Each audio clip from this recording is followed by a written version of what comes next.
नारायण। श्रीमद् भगवद गीता के 18 अध्यायों के नाम और नाम के साथ केवल एक एक वाक्य है समझने का प्रयास किया गया और 18 अध्यायों के नाम को हम बिल्कुल अपने सामने रखें, ऐसा एक भाव पूर्व में हुआ। कुछ कुछ विस्तार से इन 18 अध्यायों का भाव। प्रथम अध्याय अर्जुन विषाद योग है। धृतराष्ट्र उवाच के साथ प्रारंभ हुआ है यह अध्याय। धृतराष्ट्र ऐसा पात्र, बाहर की दृष्टि नहीं, अंदर की दृष्टि भी नहीं, विवेक दृष्टि बंद, और इसीलिए भेद बुद्धि मामकः पांडवाश्चैव, जो महाभारत युद्ध का कारण बनी। धृतराष्ट्र ने संजय से पूछा, संजय ने उत्तर प्रारंभ किया। दुर्योधन आचार्य के पास आया। दुर्योधन के द्वारा 11वें श्लोक तक, दूसरे से लेकर 11 तक पहले अध्याय के, अब देखेंगे दुर्योधन उवाच नहीं, लेकिन दुर्योधन के द्वारा आचार्य से कही गई बात, और उस बात में अहंकार, ईर्ष्या, द्वेष, सब कुछ। शंखनाद की बात आई इस अध्याय में, और शंखनाद के बाद अर्जुन का रथ कैसे भगवान कृष्ण के सारथी के रूप में पहुंचा भीष्म द्रोण के सामने, मोह जागृत हुआ। मोह के बाद धीरे धीरे कुछ अनर्गल सा प्रलाप, और फिर शोक संविग्न मानसः, विषाद की स्थिति के साथ पूर्ण। दूसरा अध्याय सांख्य योग जो प्रारंभ हुआ, संजय ने अर्जुन की उस विषाद की स्थिति का, अश्रुपूर्ण स्थिति का वर्णन किया, और फिर भगवान ने कोई अल्प संकेत किया उद्बोधन के लिए, और फिर संजय ने जो वर्णन किया अर्जुन की उस अवस्था का कि अर्जुन ने युद्ध से इनकार कर दिया। इस अध्याय का प्रारंभ सीधा ज्ञान की उच्चता से हुआ, आत्म अनात्म विवेक के भाव के साथ। और फिर कहीं ना कहीं एक बात और भी होती है जीवन में, कभी ज्ञान काम आता है, कभी कभी लोक निंदा भी जो होती है ना कि लोग मुझे क्या कहेंगे, लोगों में मेरा अपयश ना हो। अर्जुन को उस रूप में विश्व धर्म की प्रेरणा दी गई। फिर कहीं कर्तव्य बोध भी करवाया गया इस अध्याय में, और पश्चात व्यवसायत्मिका बुद्धि, अर्जुन का प्रश्न स्थित प्रज्ञ के लक्षणों के रूप में स्थित प्रज्ञा क्या होती है, और अद्भुत जो वर्णन स्थित प्रज्ञ का है इस अध्याय में, वो इस अध्याय का ही नहीं, भगवद गीता का एक गौरव है। तीसरा अध्याय कर्म योग है। अर्जुन के प्रश्न के साथ प्रारंभ हुआ कि कर्म क्या है। अर्जुन के प्रश्न के साथ प्रारंभ हुआ कि केशव, कभी आप कर्म में लगने की बात करते हो, कभी आप ज्ञान की बात करते हो, ज्ञान श्रेष्ठ है तो कर्म में क्यों लगाते हो। अद्भुत उत्तर के साथ ये अध्याय आगे बढ़ा, और भगवान ने कहा, देखो पार्थ, कर्म किए बिना तो कोई रह नहीं सकता। कर्म करना है, और जब करना ही है तो अच्छे ढंग से कर लो, कर्म को यज्ञ बना लो। और यज्ञ की अद्भुत व्याख्या इस अध्याय में आप देखेंगे। परोपकारी कर्म, परहित के कर्म, स्वार्थी नहीं परमार्थी बनो, प्रमादी नहीं पुरुषार्थी बनो। यज्ञ का तत्व इस अध्याय में, योग का तत्व इस अध्याय में, कर्म योग में देखेंगे आप। और साथ ही साथ इस अध्याय में कहीं जनक का उदाहरण दिया गया, कहीं भगवान ने अपना उदाहरण देकर बताया कि पार्थ, मैं भी तो कर्मों में लगा रहता हूं ना, मेरी ओर देख, कोई वास्ता नहीं, फिर भी लगा हुआ हूं। क्यों? क्योंकि कर्मों से मुझे कोई आशा अपेक्षा नहीं। तो इस रूप में कर्म का वर्णन अर्जुन के द्वारा। एक प्रश्न भी हुआ कि कौन है जो न चाहने पर भी पाप कर्मों में लगा देता है। उत्तर भगवान ने अद्भुत दिया, बढ़ी हुई कामनाएं, क्रोध, और अंत में कामनाओं को समाप्त करके जीवन की उस उच्चता का, जो जीवन की उच्चता है, आत्मदर्शन। चौथा अध्याय ज्ञान कर्म संन्यास योग का अध्याय है। एक अद्भुत परंपरा के वर्णन के साथ प्रारंभ हुआ। भगवान ने कहा कि सूर्य, मनु, इक्ष्वाकु, राज ऋषि परंपरा चलती रही।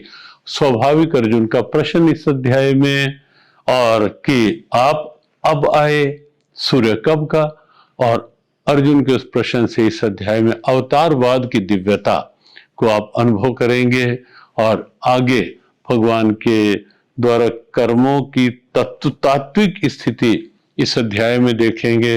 कर्म अकर्म विकर्म का बड़ा अद्भुत मौलिक चिंतन गीता का इस अध्याय में उसकी विवेचना देखेंगे। कर्म करते हुए वो कौन सी स्थिति है जो कर्म करते हुए कर्म बंधन से अतीत कर दे। अनेक प्रकार के यज्ञों का इस अध्याय में वर्णन है। ज्ञान की उस अवस्था का वर्णन है जो पापियों को भी पाप सागर से पार करवा दे और वो ज्ञान किसी महापुरुष की शरण से ही मिल सकता है। ऐसा भाव बना करके योग और ज्ञान की अवस्था में स्थित रहकर सब संशयों के भेदन के साथ और योग की उच्चता को अनुभव करने की प्रेरणा के साथ ही अध्याय 5वां अध्याय कर्म संन्यास योग। कर्म का पूर्णतया त्याग संभव नहीं। कर्म हो रहे लेकिन इंद्रियों में वर्त रही हैं, इस भाव से साक्षी भाव के साथ कर्म करें, या फिर कर्म ब्रह्मार्पण ईश्वरीय अर्पण करते रहें और निर्लिप्त भाव से, जैसे पानी में या कीचड़ में कमल का पत्ता निर्लिप्त, ऐसे निर्लिप्त भाव से कर्मों की प्रेरणा दी गई। अज्ञानता में कर्मों की स्थिति क्या होती है और ज्ञान का प्रभाव क्या होता है कर्म के साथ, उस भाव को भी जोड़ा। परमात्मा की सत्ता निर्दोष है, सम है और इसलिए उसमें स्थित रहकर कर्म करोगे, दोषों से बच जाओगे, विषमताओं से बच जाओगे। ऐसे संकेत। और फिर 6वां अध्याय अद्भुत अध्याय, मन की स्थिति आत्म संयम योग है। मन को संयमित रखो। संयमित मन मित्र बनेगा, असंयमी मन शत्रु बनेगा, बंधन में ले जाएगा, पतन में ले जाएगा। समता की बात इस अध्याय में कही गई। ध्यान योग भी इस अध्याय का एक नाम है, इसलिए ध्यान का क्रमिक वर्णन, शरीर की स्थिति, मन की स्थिति ध्यान में कैसी होनी चाहिए वो इस अध्याय में बताया गया। दीप शिखा का उदाहरण इस अध्याय में बताया गया। ध्यान के अद्भुत प्रभाव को बताया गया। वह आनंद जिसको अनुभव कर लेने के बाद संसार का कोई दुख विचलित नहीं कर सकता, ऐसी प्रेरणा दी गई। वृत्ति कैसे ध्यान तक पहुंचे वो बात कही गई। अर्जुन का प्रश्न कि मन तो चंचल है कृष्ण, ध्यान लगे कैसे, अद्भुत उत्तर दिया गया अभ्यास और वैराग्य के द्वारा। और इस अध्याय में आगे फिर अर्जुन का प्रश्न है कि जो भाव तो है, पूर्णता नहीं तो क्या करें वे, क्या स्थिति होगी। भगवान ने कहा किया हुआ जो सत्कर्म है वो कभी व्यर्थ नहीं होता, ज्ञान की अवस्था कभी व्यर्थ नहीं होती। ज्ञान के भाव के साथ, योग के भाव के साथ आगे बढ़ने की प्रेरणा। 7वां अध्याय ज्ञान विज्ञान योग। संक्षिप्त में भगवान ने अपने स्वरूप का वर्णन बताया। पहले ये बात कह के कि मैं वो ज्ञान कहूंगा पार्थ, विज्ञान के से जो संसार बंधन से मुक्त कर देगा। स्वरूप बताया, संक्षेप में प्रकृति का स्वरूप बताया, परा और अपरा प्रकृति में भेद बताया, अपना स्वरूप बताया, माया की स्थिति बताई कि त्रिगुणमयी माया कैसे बंधन में डाल देती है। ईश्वरीय शरण ही मुक्ति का, मोक्ष का माध्यम बन सकती है। 4 प्रकार के भक्तों का वर्णन इस अध्याय में भगवान ने किया। ज्ञानी को सर्वोत्तम बताया और इस प्रकार से अधिभूत, अधिदेव, अधियज्ञ की बात कह के अर्जुन के मन में प्रश्न उठा दिया। जहां से 8वां अध्याय प्रारंभ हुआ, अर्जुन ने एक साथ 6 प्रश्न किए। ब्रह्म क्या, ब्रह्म क्या, कर्म क्या, अधिभूत क्या, अधियज्ञ क्या, अधिदेव क्या, अध्यात्म क्या। और उन्हीं प्रश्नों के उत्तर में भगवान ने इस अध्याय का विस्तार किया है। ध्यान की स्थिति फिर ओम इत्येका अक्षरम ब्रह्म के रूप में बताई है कि कैसे वृत्तियां उससे ऊपर मन को दोनों भ्रुवों में स्थित किया जा सकता है। और इस अध्याय की कुछ एक रहस्यात्मक विलक्षणता है। यहाँ 2 पक्षों की बात है, शुक्ल कृष्ण, 2 अयन है इस अध्याय में, उत्तरायण और दक्षिणायन। लेकिन उसका जो तात्विक भाव है वो ज्ञान और अज्ञान के अर्थ में प्रकट किया और उसी भाव के साथ इस अध्याय को पूर्ण किया। 9वां अध्याय जो है वह है राजविद्या, राजगुह्य योग। सर्वोत्तम विद्या क्या है और ज्ञान क्या है, रहस्य क्या है, वो इस अध्याय में आप पाएंगे। बहुत विलक्षण अध्याय है। आप ध्यान से पढ़े इसको, समझे इसको, और आप पाएंगे जीवन का बहुत बड़ा रहस्य खुल जाएगा। क्योंकि किसी की बात करना सामान्य बात है, लेकिन अपने मन की बात कहना वो रहस्य है। तो यहाँ भगवान ने अपने स्वरूप की बात बताई, सृष्टि के रचना की बात बताई, कल्प की बात बताई, किस प्रकार से सृष्टि रचना करके स्वयं भगवान निर्लिप्त रहते हैं, स्वयं को सृष्टि का माता पिता धाता गति भरता प्रभु साक्षी ये सब बताया। सूर्य के माध्यम से तपना, फिर बादलों के माध्यम से वर्ष जल को खींचना बरसना, ऐसे स्वरूप बता करके अनन्य भक्ति का वर्णन किया इस अध्याय में भगवान ने। ये ऐसा अध्याय है। और फिर अपने आप को भोगता बताया, और अंतिम क्रम में भगवान ने कहा कोई मुझे कुछ भी अर्पण कर दे, पत्र पुष्प फल जल, भाव होना चाहिए। भाव भक्ति का निरूपण किया। समर्पण भाव कर्म करते हुए समर्पण बुद्धि के भाव के साथ कर्म, और उससे बंधन रहित अवस्था का वर्णन, और मन प्रभु में लगे ऐसे भाव के साथ यह अध्याय पूर्ण हुआ। विभूति योग में भगवान ने कुछ अपनी विभूतियों का संकेत करना प्रारंभ किया। अभी प्रारंभ ही किया था संकेत संक्षेप में, तो अर्जुन ने स्तुति प्रारंभ कर दी। 10वें अध्याय में 12वें श्लोक से लेकर 18वें तक के साधकों के लिए अद्भुत ये 12 से 18 तक के 7 श्लोक हैं जो अर्जुन की स्तुति है। ये स्तुति कभी कभी बहुत लाभकारी हो सकती है। और उसके बाद जब अर्जुन ने कहा विस्तार से मुझे अपनी योग और विभूति का वर्णन, भगवान ने अनेक विभूतियां बताई अपने सबके भीतर की चेतना में हूँ, और कहीं चंद्रमा को अपनी विभूति, सूर्य को अपनी विभूति, इंद्रियों में मन को अपनी विभूति, नदियों में गंगा को अपनी विभूति, ऋतुओं में बसंत को अपनी विभूति, यज्ञों में जब यज्ञ को अपनी विभूति बताया, महीनों में मार्गशीर्ष मास को। तो ऐसी विभूतियों का वर्णन करके फिर कह दिया पार्थ, सार में बताया है। विस्तार तो ये है, जहां जहां कोई तेज विभूति नीति ऐश्वर्य दिखता है वो सब मेरे तेज का एक अंश मात्र है पार्थ। 11वां अध्याय, यहां विभूतियों का क्रम बताया सैद्धांतिक, लेकिन 11वें अध्याय में प्रारंभ में तो अर्जुन ने जिस प्रकार से बात की, अपने कोई भी साधक जो चाहता है ईश्वरीय भाव को अनुभव करना, अर्जुन के कहे गए 4 श्लोक अवश्य। अर्जुन ने अहम रहित स्थिति बताई, आपकी कृपा से सब। और उसके बाद जब अर्जुन ने कहा मैंने ध्यान से सुना, महत्व को जाना, और उसके बाद मुझे विश्वास भी हो गया कि जो आप कह रहे हैं ठीक, गुरु वचनों पर, शास्त्र वचनों पर, भगवत वचनों पर यह विश्वास बहुत बड़ी पूंजी है। अर्जुन ने कहा जो आपने कहा बिल्कुल, लेकिन अब मेरी जिज्ञासा है कि मुझे वो रूप दिखा दो। जिज्ञासा और विश्वास दोनों ही अध्यात्म के 2 पंख हैं जो ऊंचाई की ओर उड़ान ले जाते हैं।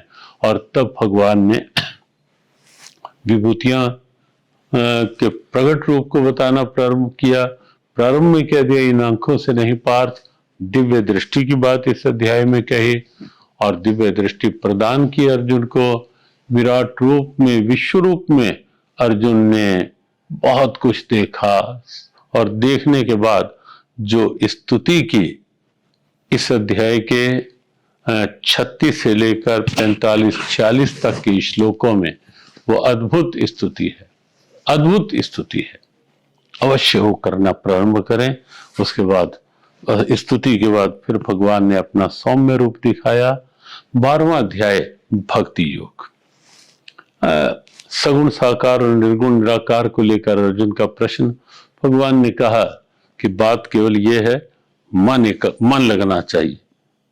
कोई किसी को ऊपर नीचे नहीं कहा, बड़ी चतुराई से ये कह दिया निराकार उपासना कुछ कठिन अवश्य है देहधारियों के लिए, और फिर उसके पश्चात 4 प्रकार की उदारता दिखाई, ये कर लो, वो कर, मन बुद्धि लगाओ, अभ्यास करो, सब कर्म अर्पण कर दो, या फिर कर्म फल का त्याग करके कर्म करो, किसी माध्यम से भी प्राप्ति। और फिर गीता का अमृताष्टक 12वें अध्याय में 13वें से लेकर 20वें तक 19वें श्लोक तक 39 लक्षण बताए भक्तों के, और 20वें श्लोक में जो ये लक्षण भक्ति पूर्वक सेवन करता है उसे अपना अत्यंत प्रिय भक्त कहा। 13वां अध्याय क्षेत्र क्षेत्रज्ञ विभाग योग, विलक्षण रहस्यमय अध्याय है। शरीर क्षेत्र है, इसके अंदर की जो संचालिका शक्ति है आत्मा, वही क्षेत्रज्ञ है।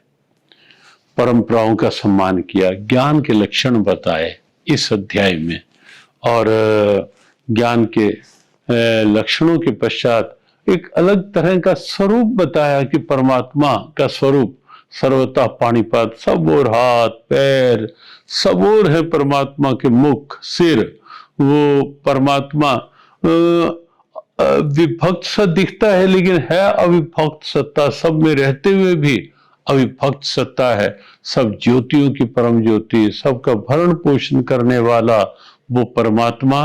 इस प्रकार के स्वरूप बताए। प्रकृति परमात्मा पुरुष दोनों को अनादि बताया, और फिर स्वरूप स्थिति एक बार और उपद्रष्टा अनुमंता के रूप में बताई। आत्मानुभूति के साधन बताए कि कोई ध्यान के द्वारा, कोई सांख्य के द्वारा, लेकिन कुछ केवल श्रवण, श्रवण भक्ति को बहुत महत्व दिया भगवान ने। इस अध्याय में दिखने वाले सब प्राणी, परिस्थिति, पदार्थ, सब में एक परमात्मा, ये स्थिति का अद्भुत निरूपण इस 13वें अध्याय में करने के पश्चात ज्ञान के चक्षु खोलकर क्षेत्र क्षेत्रज्ञ में भेद करने की और उस तत्व को अनुभव करने की बात। 14वें अध्याय में 3 गुणों का वर्णन, सतोगुण, रजोगुण, तमोगुण। तीनों गुणों का प्रभाव क्या है शरीर में। जब तमोगुण होता है तो उसकी क्या स्थिति होती है, रजोगुण होता है तो उसकी क्या अवस्था होती है, सतोगुण होता है तो क्या। इस अध्याय को पढ़ते पढ़ते आप सब साथ साथ निरीक्षण करेंगे तो अद्भुत आनंद आएगा और लगेगा कि जीवन के कितना निकट। नाम पढ़ोगे तो गुणत्रय विभाग योग, हमें क्या लेना इससे, लेकिन जब आप देखोगे ना ध्यान से तो आपको लगेगा ये तो मेरे जीवन की बात है। प्रमाद, आलस्य, निद्रा बहुत अधिक, अति निद्रा, काम चोरी तमोगुण है। बहुत अधिक भागा दौड़ी लेकिन लोभ अहंकार साथ रजोगुण है। और बिल्कुल सत्व स्थिति, सात्विक भाव से कर्म सतोगुण की स्थिति। और उसका प्रभाव क्या होता है वो बताया। शरीर के रहते हुए प्रभाव क्या होता है, देह त्याग के पश्चात किस गुण में, मृत्यु होने पर किस गुण की प्रबलता में क्या आगे की स्थिति होती है वो इस अध्याय में बताया। और फिर तीनों गुणों से अतीत अवस्था क्या होती है, गुणातीत की, वो इस अध्याय में वर्णित किया गया। 15वां अध्याय पुरुषोत्तम योग। अद्भुत ढंग से ये अध्याय प्रारंभ हुआ। एक ऐसे अविनाशी पीपल की संज्ञा दी गई जिसकी जड़ें ऊपर और शाखाएं नीचे, संसार को ऐसे पीपल वृक्ष के रूप में लिया गया। और अगर आप ध्यान से देखेंगे तो आपको लगेगा कि शरीर को देखो तो आत्म तत्व ऊपर है, ये आगे विस्तार शरीर का जिसके कारण है वो सब क्रम बाद में। संसार में ब्रह्मलोक जो है वो निश्चित रूप से सर्वोच्च है। और उसके बाद आगे शाखाएं बताई गई, लक्षण बताए गए निर्माण मोहा के रूप में। इस अध्याय में आप देखेंगे सूर्य में तेज, चंद्रमा की चांदनी, अग्नि की दाहकता सब परमात्मा, और पृथ्वी की उर्वरा शक्ति परमात्मा, अंदर की जठराग्नि और पाचन शक्ति परमात्मा। ऐसे ऐसे उदाहरण, नाशी और अविनाशी 2 तत्व, और उन सब से अतीत परमात्मा तत्व और उसके भजन की बात, उसमें सब प्रकार से कैसे मन लगे वो बात, और परमात्मा ही पुरुषोत्तम है। 16वां अध्याय दैव असुर संपद विभाग योग। दैवी और आसुरी संपदा, पहले 3 श्लोक इस अध्याय के आप देखेंगे तो उसमें आपको 26 लक्षण मिलेंगे। मनुष्य शरीर में देवत्व कैसे प्रकट हो। एक बात आप पहले समझ लें कि सीढ़ी ऊपर भी ले जाती है, नीचे भी लाती है, संभल कर नहीं चलोगे गिरा भी देती है। यह अध्याय स्पष्ट करेगा कि मनुष्य जीवन एक सीढ़ी की तरह है जो परम पद तक की ऊंचाई प्राप्त करवा सकती है, नीचे भी ला सकती है, और नहीं संभल कर चले तो आसुरी योनियों तक में गिरा सकती है। इस अध्याय में आप बहुत कड़ी चेतावनी देखेंगे। भगवान कहते हैं पार्थ आसुरी योनि मापन्ना मूढ़ा जन्मनी जन्मनी माम प्राप्य कौन्ते ततो यान्ति अधमाम गतिम।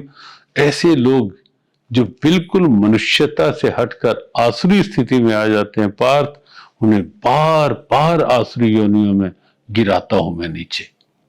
ऐसी कठोर चेतावनी भी सत्य। जहां एक और दैवी संपदा के लक्षण पढ़कर आपको उत्साह होगा कि मनुष्य शरीर में ही देवत्व की प्राप्ति कैसे हो, लेकिन दूसरी ओर प्रेरणा भी है, चेतावनी भी है कि चेतना है किन किन स्थितियों से। बड़ा भयावह चित्र, और आज के परिप्रेक्ष्य में आपको दिखेगा कि पूरा विश्व के भौतिकवाद का प्रभाव और उसका परिणाम क्या है। और अंत में भगवान ने दोनों स्थितियों में क्या अच्छा क्या बुरा, करना क्या है नहीं करना क्या, भगवान ने शास्त्र को प्रमाण मानने की बात कही। 17वां अध्याय श्रद्धा त्रय विभाग योग है। 3 तरह की श्रद्धा है। अर्जुन ने प्रश्न किया कि हे कृष्ण, श्रद्धा तो है लेकिन भाव तो है, लेकिन विधि का ज्ञान नहीं, तो क्या होगा। कि अर्जुन के उस प्रश्न के उत्तर में भगवान ने पूरा अध्याय कर दिया। 3 तरह की श्रद्धा भी बताई, सात्विकी, राजसी, तामसी। और आप विलक्षणता देखेंगे इस अध्याय में, उन 3 तरह की श्रद्धा को भगवान ने आहार के साथ जोड़ दिया। अब जो लोग कहते हैं कि भगवद गीता केवल सन्यासियों का या ज्ञान की ऊंचाई का ग्रंथ है, वो इस अध्याय को पढ़ें। वहां आपको दिखेगा कि आहार, सात्विकी आहार क्या है।